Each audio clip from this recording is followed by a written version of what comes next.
Hi, Julie. Hi there. Okay, I am so excited to have you on here. And Ladies Who launched a 4-part video series meant to serve women entrepreneurs. Thank you for joining me.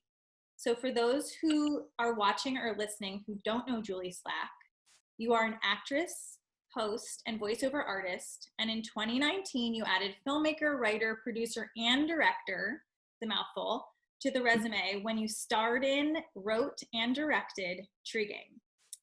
So the backstory here is when I realized somewhat recently that I was going to have to be on video a ton more, you were my first call.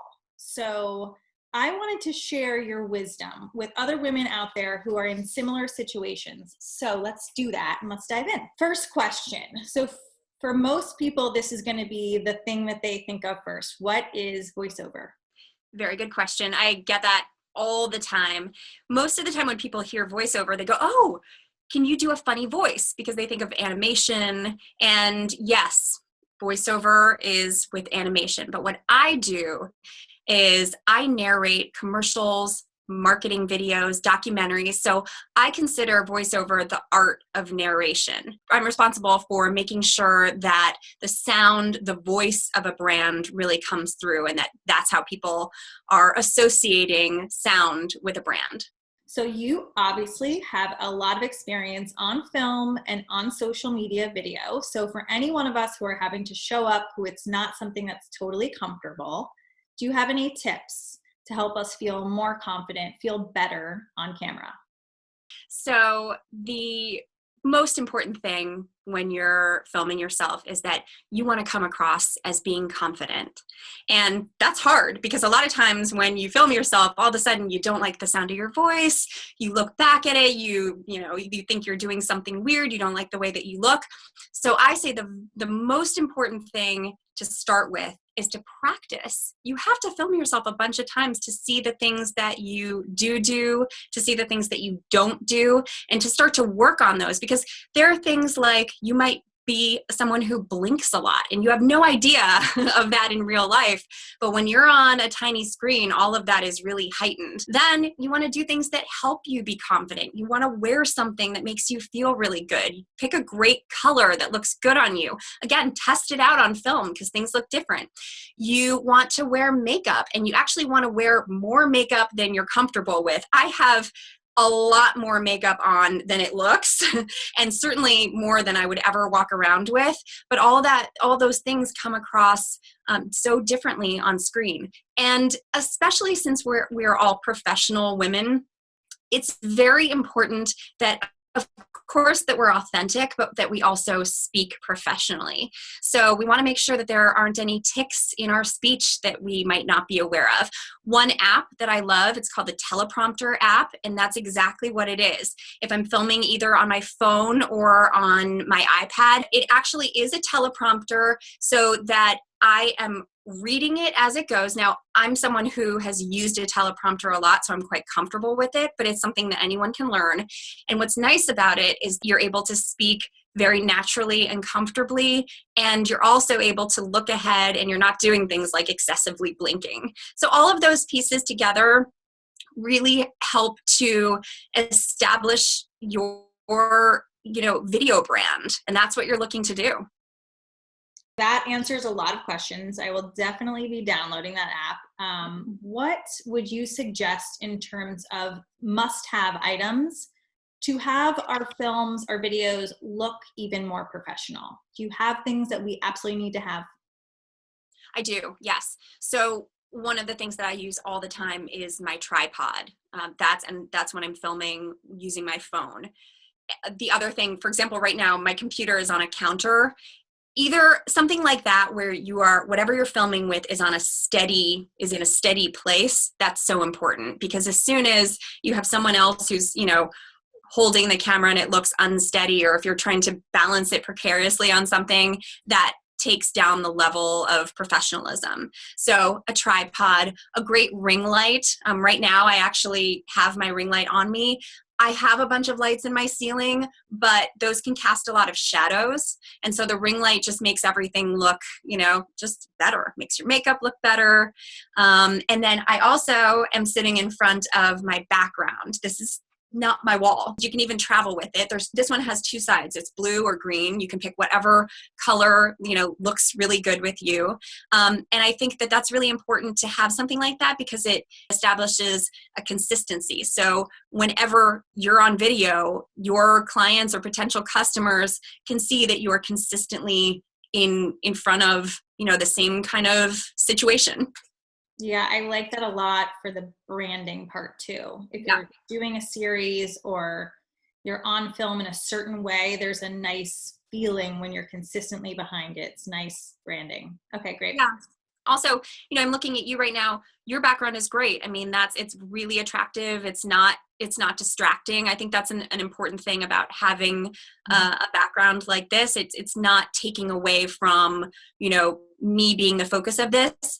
Same thing with yours. And if your videos, if you're always doing them in front of that wall that you're in front of, great. Your clients will learn to know that that's your setup. Great. Okay, so we know how to feel better. We know how to look better. I want to know how to sound better. How do people at home, is there a microphone that you would suggest to make us sound more professional on video? Mm-hmm. Yes. So one of the nice things about most of us have iPhones right now. I mean, they really do have great sound and visual quality. So if you're just filming with your iPhone, you're in a great situation. But there is also, there's a microphone that I really like. It's called the Blue Yeti, and you can plug it in directly to your computer and you can put it right in front of you. And it just elevates the level of sound quality, which is so important because you want to make sure that the people who are watching your videos are hearing you well. If they don't, then they start to tune out. And speaking of sound, I have another question. I know that you have a sound booth. So this is really speaking to people, obviously, that don't have sound booths. Do you have a way when we're working from home that we can take out the sounds of our kids, of our dogs? Do you have any tricks for us? I do. Believe me, I totally understand that. So the most important thing is to find a place in your house that you can, get away, put your background up or whatever it is and try to find some quiet. That generally doesn't happen. So my suggestion is that anything that you can do to dampen your sound, which just means essentially to muffle it, is amazing. So if you have any sort of a walk-in closet that you can go into and film in, that's good because clothes and carpet are the best sound dampeners. If you don't have something like that, you could buy a rug, you could put towels down, you can go into your laundry room and put a bunch of towels down around you, and all of that would dampen your sound. You don't want to go into a place that has a lot of hard surfaces. So for example, your garage is not a great place. If you have, wood floors and hard walls and everything, all of that will be really echoey. So whatever you can do to dampen the sound. I think my favorite takeaway from that is that mom needs to hide in the closet. Yeah. Well, yes. I mean, I have a walk-in closet that I built my voiceover booth into. So yeah, I spend a lot of time in hiding in my closet. I invite people over to do the same. Thank you for normalizing that for us. I really appreciate it. Listen. Okay, so last question for you. I would love to hear your take on video and how important it is for us to be showing up right now. Video is incredibly important, especially now and certainly going forward. And the reason for that is because when you are a brand, whether it's a personal brand or whether you have a company with many people, you need to establish a connection with your current clients and your future clients.